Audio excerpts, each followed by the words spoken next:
শুনো বোন, একটা কথা বলি, পৃথিবীর সকল অবিবাহিত ছেলেরাই শুধু বিবাহিত মেয়েদের দেহটাকে ভোগ করতেই তাদের কাছে আসে না, তাদেরকে ভালোবাসতে আসে না।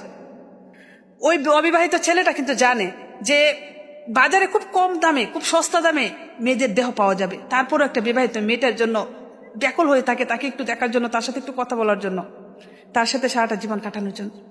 কেন জানো?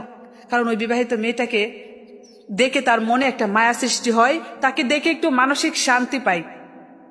সত্যি কথা বলতে কি জানেন, একটা ছেলে একটু মানসিক শান্তি খুঁজে, একটু ভালোবাসা, একটু মানসিক শান্তি যে জায়গায় থাকে, সে যদি বিবাহিত কেন 2 বাচ্চার মাও থাকে, তারপরও তাকে রানীর মতো করে রাখার চেষ্টা করে।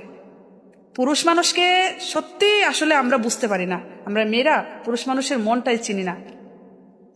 সেলুট সব পুরুষদেরকে যারা প্রত্যেকটা মেয়েদেরকে সম্মান করে এবং ভালোবাসতে জানে মন থেকে।